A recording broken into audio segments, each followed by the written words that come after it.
Hello, and welcome back to The Culture Shift with Rosalind Jovan, our podcast aimed at inspiring the leaders of tomorrow, brought to you by Black Enterprise. Here we like to review the success stories of today's tastemakers to encourage those who dare to dream big.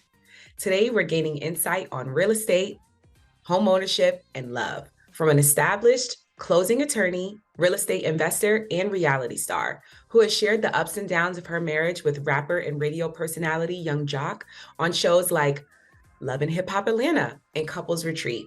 Join me in giving a warm welcome to Kendra Robinson. How are you? I'm well. Hi. You look well. You look beautiful. Thank you. You're in your office, right? I am. I'm in my office, Robinson Scott Title and Associates. Yes, it looks great. Did you design that yourself, or did you hire someone to No, I didn't. My business partner actually, she, did the whole everything. Like I'm not, the whole creative type thing is not necessarily my thing. But they took care of all of that. So I love it. I love it. So I've actually been watching you in the current season of Couples Retreat. It's actually it's a really good show. I'm a newlywed, so. Oh, awesome. Congratulations. Thank you. It's good for me and my husband, because it's tackling everything, all the different couples. You all are in different places in your relationships. And I've always commended you for being very transparent with, everything that, the ups and downs of your marriage. So tell us, what was that experience like for you shooting Couples Retreat? Doing Couples Retreat was very insightful, and it was an adventure because we agreed to open up our lives and open up our marriage and just our past relationship to the world in the name of healing, for the sake of healing and growth and just our overall well-being. So it was a journey, but it ended up being what I wanted it to be, and we ended up getting out of it what we wanted. Yeah, so definitely feel that the show helped, kind of strengthen. I mean, you guys seemed pretty solid going in. There was just a little hiccups you had to get through, but you think the show helped you get through those hiccups? Yeah, I definitely think so. Like it wasn't like bad going in, but it's always room to improve, so. Yep.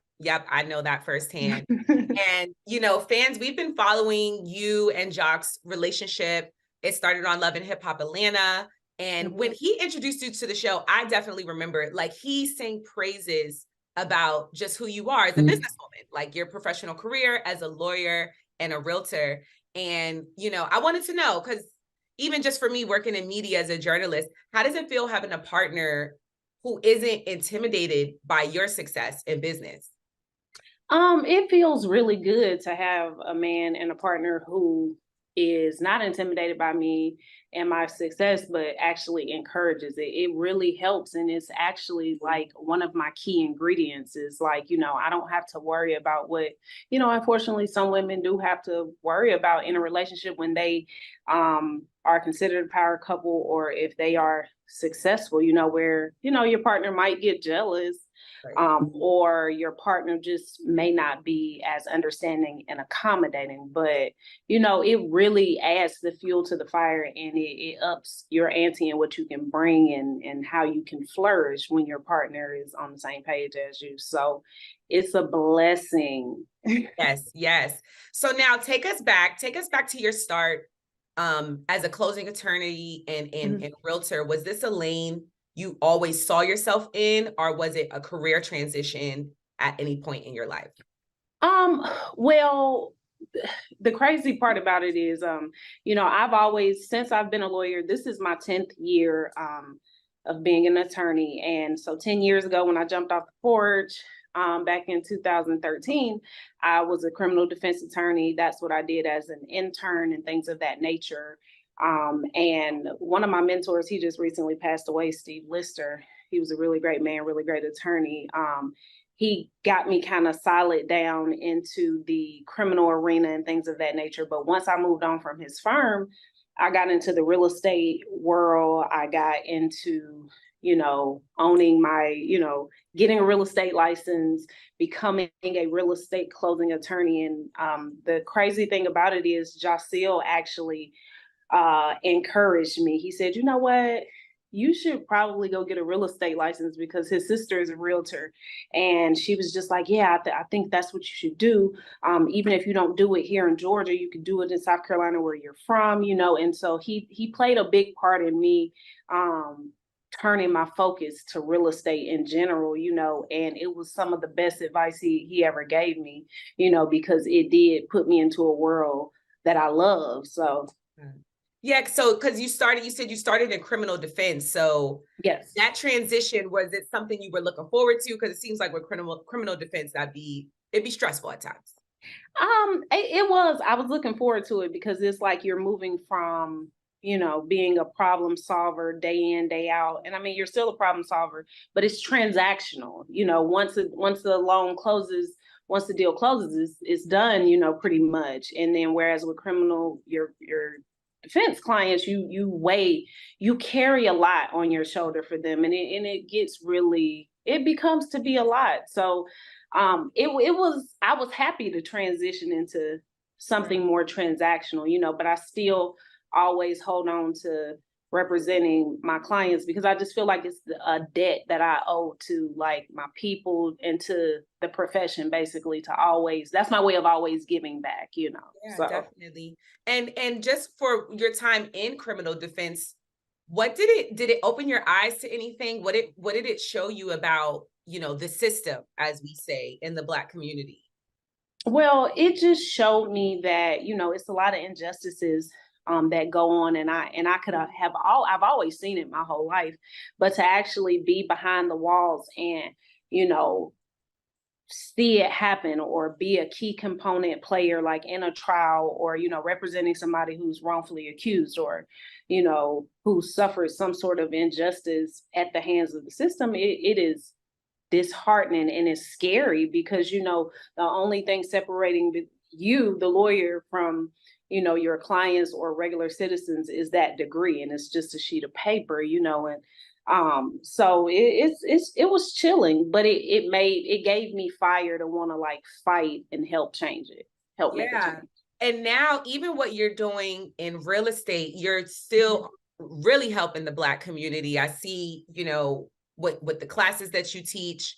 But now, like in your current role, what would you say is the most challenging part when it comes to your career, and how do you work to overcome those hurdles?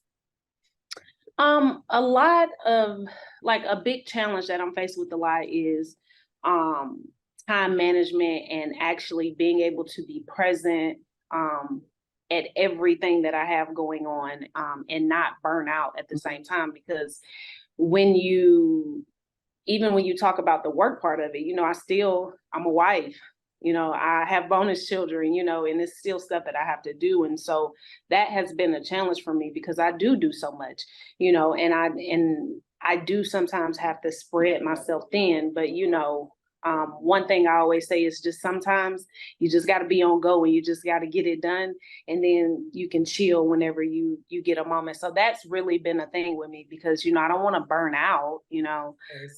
But I've learned to just kind of schedule everything, Yep.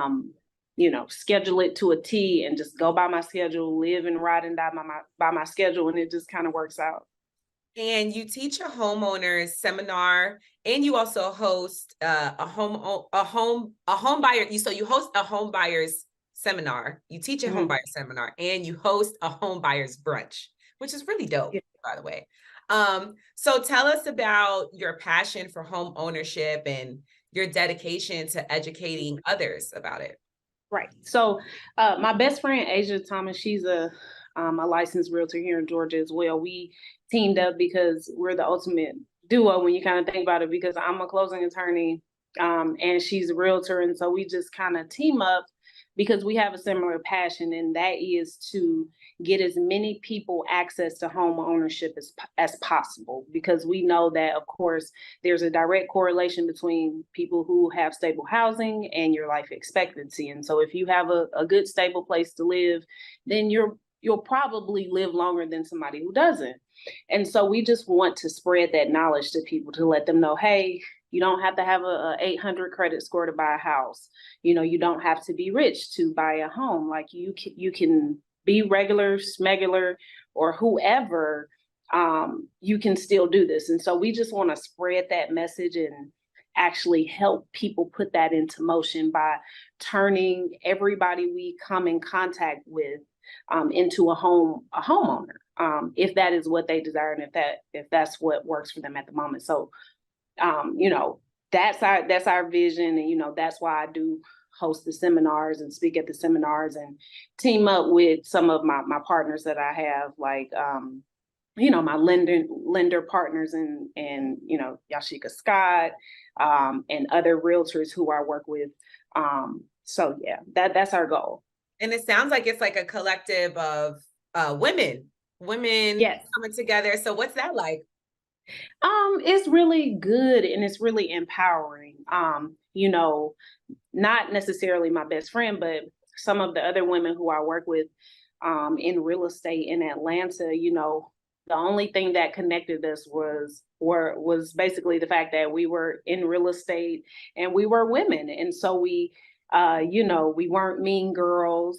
We collaborated, we exchanged telephone numbers, and we start hanging out and we start doing business together. And then we had basically a vision. And so that's how it goes. It's like, if you're genuine and if you aim to genuinely help people, then it blossoms into something great. And so we just went off of a good time, a dream, and a common goal of getting to the closing table. And we've been able to manifest, a very successful closing firm, Robinson Scott Title and Associates, and then the other subsidiary things that we do, like the home owners workshops and just the different seminars and things of that nature. What would you say are some common stigmas and misunderstandings when it comes to home ownership? I think one of the big misconceptions about home ownership is that you have to have perfect credit and perfect finances in order to be qualified to buy a home. And that's just not the case. Lenders work with people with all different types of financial backgrounds, and they help them get housing, secure housing, or get a loan in order to buy a house. And then another misconception is that a big one is that people think they can do it themselves without real estate professionals. And that's just not the case. These are high price items. Houses cost hundreds of thousands of dollars at a minimum. And so you need a professional. You need someone who has went to a class and passed a state examination, saying that they know this knowledge, because they're going to save you a lot of money, and they're going to keep you from getting sued. And those are, just two things that could happen if things go wrong in real estate. So those are just two things that I think people misconceive the most when it comes to real estate and home ownership. And I know you mentioned like it's kind of done after the deal, but for your clients, are you kind of staying on board with them to assist them as they adjust to this new home ownership life? Well, one thing that so whenever somebody comes to close at Robinson Scott Title and Associates, of course, they walk out of my door with gifts in hand. And I also do a check-in every so often, and I'll reach out, or, a lot of times I gain relationships with the people who I do business with, and, we end up at mixers together and we end up collaborating. And that's pretty much how the business just keeps circling around. But, I check in, and a lot of times I just keep continuously seeing them because we continuously do business together. But I definitely always like to check in, or if I'm closing with an agent and I close a deal, and, if I'm thinking about it, I'm like, oh, hi, how is that client of yours? I hope everything is going well. And also, before people leave my office, I give them my card, and they just have several ways to contact me, just in case, they may have a question, or they might need a copy of a document that they signed, just anything, so that I can make sure that the customer service still lingers on after they walk out of my doors. Beautiful. And, you've been in the industry, you said now 10 years. Have you seen a shift when it comes to home ownership in the Black community? Yes, I have. A lot of times when you're in Atlanta, we kind of look at it like, oh, this is our world, not realizing like, this is a very small piece of this country. But, it was obviously a point in time where, people of color, Black people could not own land, could not own property.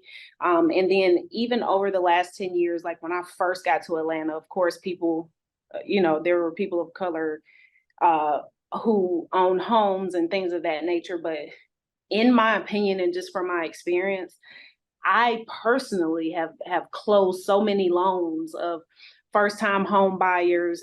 They're, several young people, several people of color, of all colors, and I just have to say that based off of my book of business and just literally based off of the work I've been doing out here in the field, it has grown. Those numbers have grown, and that's part of my objective, is to keep that number getting bigger and bigger and bigger, so that we can close that gap that's created by people who get the privilege of owning a home and then those who don't. So. And I see you celebrate your clients on when they reach closing day. I see you posted on Instagram. What are some of the steps it takes to get to closing on a property? Well, yeah, closing is an awesome day, so that's why I celebrate them, because trust me, it is a big relief for everybody. But to get to the closing table, just a few tips. You want to listen to your agent when your realtor tells you something or asks you to send a document to me, the closing attorney. Do it, because I've asked them for it, and so they're kind of like the buffer between us. Or if somebody in my office asks you to send me something, or it's because I told them that, they work at my direction and under my command. And so that helps the process flow, because if I need a certain document and I don't have it, then things have to halt until I can get that, and then of course, being very, I guess, eager in requests when you're dealing with a loan officer, when you're getting a loan, because most people get loans to buy a home, making sure you return the documents back to them, and just making sure that you wire your money into the closing early. That's the big thing, because you can't, without the money, we can't give the money out. So that's a really important thing. So just make sure you have everything that the closing attorney has asked you for, have that in as soon as you can get it in, as soon as you can get your hands on it.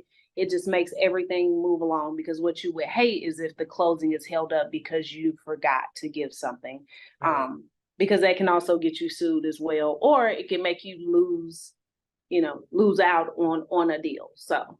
Okay, you keep saying sued. I'm not a homeowner yet, so I need to, I'm learning and listening. What you can get sued before owning a house? Well, no, but okay. So when I say sued, and I'm sorry, I just shouldn't throw it around. Real estate is governed by contract, so it's contract law. And so, say if a buyer and a seller have entered into a contract to sell a house, and then the buyer says, "Oh, well, I don't want to buy it anymore. I don't want to buy it anymore, whatever." And the seller can say, "No, I'm going to sue you, and I'm going to ask the judge to make you buy the house," or things of that nature. And that's what I mean. Or if one party is trying to get out of the contract, you basically just take it to court. And so that, or, if a realtor misses something really important when it was time to make the contract, or just anything where someone is at fault, that's the way you take your gripe up in real estate. It's a contract. So. That's why I just always say lawsuit. Yeah, no, that's good to know. That is good to know. I did not know until today, but thank you for letting me know. But that is a rare happening. So I don't want you even, this is like the whole lawsuit thing. That's just because I'm a lawyer, and I know that is the end road for a lot of things. So it's still good to know, because especially for somebody who might be indecisive, like it's like you need to know, like, okay, this is not the time to be indecisive, especially if I've been reeling somebody in. Let's absolutely, because I ain't trying to deal with no lawsuit. So now, considering today's market, what advice do you have for buyers and sellers? Do you work with sellers? Yes, I do. Like we work with listing agents, Okay, right. selling agents, people who are buying houses, selling houses, and they're real estate agents. So what, based off of just what I'm seeing, because when I speak, I'm speaking off the contracts that I have in my office and that I'm processing. You know, it was a time when they would list a home and it would be, you know, it would have 25 offers in the first hour or 2 hours and stuff like that. You know, the market is kind of doing something different now. It's not necessarily that hot right now. So it is a time where I would just say, you know, you want to be, you know, you want to listen to your real estate professional. You want to listen to your realtor, okay? They know what they're talking about, okay? They know what they're doing, and you're not the only person they're working with. They're working with several other people. You know, listen to what they're saying.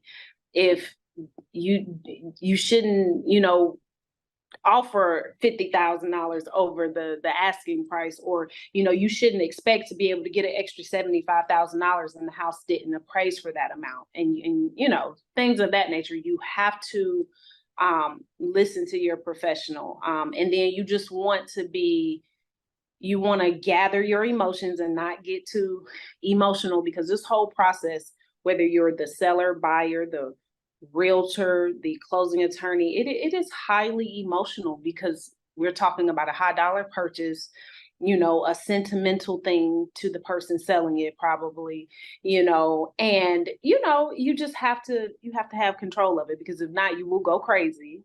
And you know, that could put a damper in whether or not you make it to the closing table. And so those are just two things that I'll say. You know, if you can get a hold of that, if you can listen and return documents and get people the things that they request, and if you can control your emotions through this process, then you will be golden. Wow, no, those are like really, really useful tips. Even some of the things you've been sharing about even like all the women you work with, I would love to see this in a show. I watch Okay. a lot of HGTV, and even like I was watching it only lasted one season on OWN, but it was such a good show. I think it was, Listing Atlanta. yes, that was Yeah. such a good show. I'm sure you know some of them. Yes, I do. And I've worked with several of those ladies. And, you know, I thought that was going to be I was like, oh, that's good. It's refreshing to Yes, get I don't that. know what happened. I feel like if it had to have been a cast riff, because I'm like, we were watching the show. It was a good show. It had potential. What happened? But you could probably revise that, revamp it. You already Or got something. you already got your following. You got the ladies you working with. I would love to see, I love just seeing women thrive together, as well as just be women, right? Like be wives, be moms, be everything, and Right. still get the work done. So that would be great. Thank you. And then just when it comes to, you know, supporting, you know, you said Joc already encourages your career. How do you guys help support each other? Well, like we just do, you know, we just try and we literally ask, like, hey, babe, what do you need? Like, what do you need right now? You know, we're going through some trying times because my mother-in-law is, you know, she's terminally ill. And so, you know, with us dealing with that situation, you know, it's been, you know, sometimes you can't always be 50-50. Sometimes it got to be 80-20 when it comes to the support, when it comes to the love, when it comes to, you know, whatever it is. And so, you know, we make it a point to be intentional to say, hey, where are you at today? Or, you know, you got 50. If you don't have 50, it's cool. You know, I can do 60, I can do 70, I can do 80, you know, and that just kind of like helps us assess where each other are, because, you know, I always tell him, you're not in this by yourself. You do not have to think. You can always think of stuff as, okay, we starting off, you know, the two of us against whatever, you know. I want him to feel that way, and you know, he makes me feel that way. Like I know that if I'm going through a problem, it's like we going through a problem and not just me by myself. And so that just really helps, you know. It's important. That's marriage. That's exactly what Yes. it is. And so what's next for Kendra Robinson? What's next for me is I am consistently and always trying to grow Robinson Scott Title and Associates. We have recently expanded into Oklahoma. So we are in OKC, and we did our grand opening at the end of May. And so I am embarking on continuing to grow really big in the state of Georgia and then expanding and growing as rapidly in Oklahoma City as here.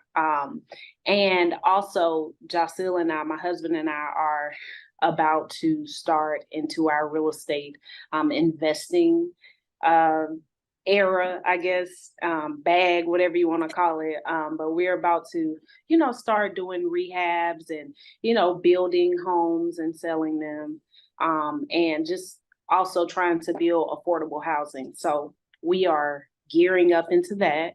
And so I'm just excited. I'm ready to, give everybody access to homeownership, who wants it and who can even just hear what I'm saying. If they follow me or whatever, I want them to be able to do that. And so I'm just trying to create the avenues and the vehicles to reach everybody and get them signed up, basically.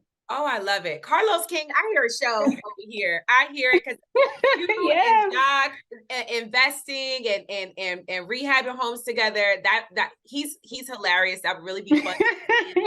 And again, like, this is an area where we want to see more of that. It's happening in the Black community, but it like seeing it come to life in the show, it adds more inspiration and motivation to even people that you're not able to reach.